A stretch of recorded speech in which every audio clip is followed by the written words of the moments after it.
ৰ'দত নিদিয়াকৈ নেমুৰ আচাৰ এনেকৈ ঘৰতে বনাব জানিব বিচাৰিছে নেকি? যদি জানিব বিচাৰিছে এই ভিডিঅ'টো সম্পূৰ্ণকৈ চাব। আৰু এতিয়া বাল্টিটো হাতত লৈ আহিলোঁ মই আমাৰ নেমু গছৰ তলত। আৰু চাওকচোন কিমান ধুনীয়াকৈ নেমু লাগি আছে। ইয়াৰে ফ্ৰেছ নেমু ছিঙি নিম আৰু এতিয়া আচাৰ বনাম। আৰু ইয়াৰে মই পকা চাই 5টা নেমু ছিঙি ল'লোঁ। আৰু আপোনালোকেও যিমান পাৰে পকা নেমু ল'ব, যাতে মানে আচাৰখিনি ভাল হয় আৰু সোনকালে কোমলি যায়। আৰু ভালকৈ নেমুকেইটা ধুই ল'লোঁ, লৈ পেলাই ইয়াতে এতিয়া মই ৰ'দত অকণমান শুকাব দিম, যাতে পানী অকণমানো নাথাকে। পানী যদি অকণমান থাকে তেতিয়া আচাৰখিনি বেয়া হোৱাৰ সম্ভাৱনা থাকে। আৰু জলকীয়াকেইটাও মই ঠাৰিৰে সৈতে ধুই ল'লোঁ, কাৰণ ঠাৰিৰে সৈতে ধুলে জলকীয়াৰ ভিতৰত পানী সোমাব নোৱাৰে। আৰু এতিয়া মই নেমুৰ বাকলি গুচাই আছোঁ, কাৰণ বাকলি থাকিলে যিহেতু আচাৰখিনি তিতা ভাৱ এটা আহে, আৰু সেই তিতা ভাৱটো মই ভাল নাপাওঁ। যিসকলে ভাল পায় তেওঁলোকে ল'বও পাৰে, বাকলিৰ সৈতে আচাৰখিনি কৰিব পাৰে। যিহেতু বাকলি গুচাই ল'লে তিতা ভাৱটো নাথাকে, সেইকাৰণে মই গুচাই লৈ আছোঁ।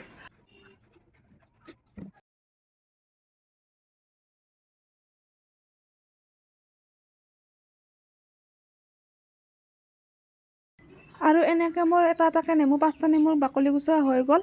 আৰু এতিয়া নেমুখিনি মই সৰু টুকুৰা কৰি কাটি ল'ম, আপোনালোকে চাই যাওক।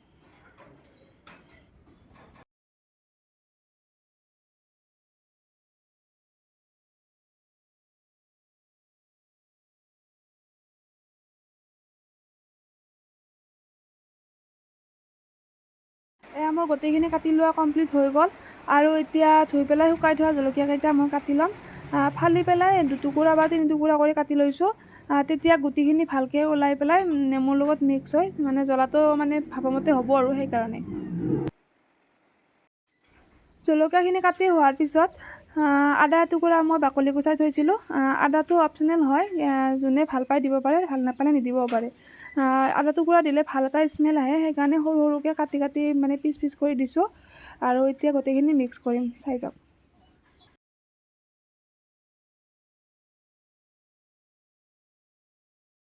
তাৰপিছত মই 3 চামুচ ইয়াতে নিমখ দিলোঁ। আপোনালোকেও টেষ্ট কৰি পেলাই সোৱাদ অনুসাৰে নিমখটো দি ল'ব। তাৰপিছত ভালকৈ লৰাই মিক্স কৰি লৈছোঁ, গোটেইখিনি যাতে বস্তু মিক্স হৈ যায়, চাই লওক।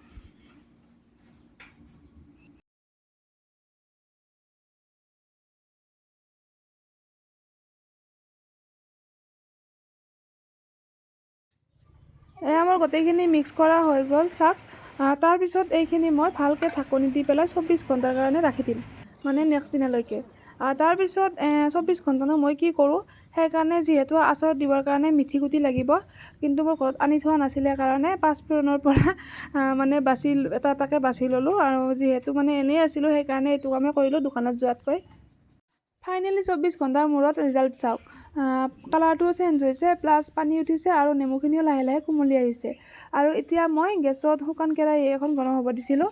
তাৰপিছত ইয়াতে দিছোঁ 2 চামুচ জিৰা, 1 চামুচ মিঠি গুটি, 1 চামুচ চব গুটি, 1 চামুচ বেহাৰ আৰু 2 চামুচ ধনিয়া গুটি। আৰু এইখিনি মই ভালকৈ লৰাই এতিয়া ভাজি ল'ম।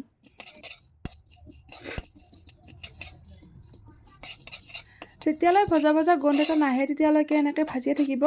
আৰু যেতিয়া গম পাইছে যে ভালকৈ ভজা গৈছে, তাৰপিছত নমাই পেলাই এনেকৈ গুড়ি কৰি ল'ব। সম্পূৰ্ণ গুড়ি কৰি ল'ব নালাগে। আৰু এতিয়া মই শুকান কেৰাহী এখনত গৰম হ'ব দি পেলাই ইয়াতে এটা কাপত মিঠাতেল 1 কাপ মই গৰম হ'ব দিলোঁ। আৰু ভালকৈ গৰম কৰি লৈ পেলাই ঠাণ্ডা হ'ব দিছোঁ। তাৰপিছত মই এতিয়া মছলাখিনি মিক্স কৰিম। যিখিনি মই আধা গুড়ি কৰি থোৱা মছলাখিনি দি ল'লোঁ। তাৰপিছত দিছোঁ এয়া 1 চামুচ ৰেড চিলি পাউডাৰ, তাৰপিছত আধা চামুচ হালধি পাউডাৰ। তাৰপিছত এয়া এতিয়া চামুচখনেৰে ভালকৈ লৰাই মিক্স কৰিম, চাই থাকক। আৰু এয়া চাওক, মোৰ ভালদৰে মিক্স কৰা হৈ গ'ল। ধুনীয়া কালাৰ এটা আহিছে। আৰু এতিয়া এয়া যে গৰম কৰি পেলাই ঠাণ্ডা হ'ব দিয়া মিঠাতেলখিনি অকণমান পেলাই দি পেলাই মই মিক্স কৰি ল'ম।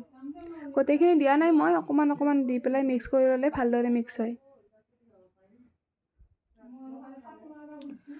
তাৰপিছত এয়া বাকীখিনিও দি ল'লোঁ। আৰু এতিয়া ভালদৰে মিক্স কৰি ল'ম, চাই থাকক। যিমান ভালদৰে মিক্স কৰিব সিমান টেষ্টি হ'ব।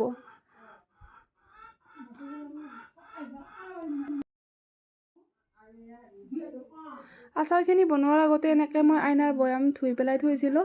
আৰু পানীখিনি ভালদৰে মুচি এতিয়া আচাৰখিনি ইয়াতে ভৰাম।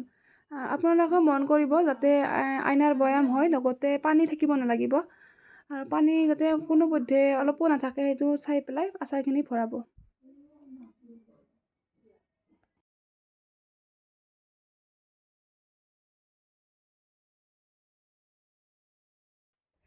এনেকৈ এটা দুটাকৈ তিনিটা বৈয়ামত মোৰ আচাৰ কমপ্লিট হৈ গ'ল।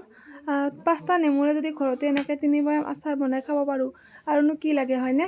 বাৰু গাইজ, যদি আপোনালোকে ভিডিঅ'টো চাই ভাল পালে আৰু উপকৃত হৈছে তেতিয়াহ'লে মোৰ ভিডিঅ'টো চাই লাইক কমেণ্ট আৰু চেনেলটো ছাবস্ক্ৰাইব কৰিব। আজিলৈ বাই বাই।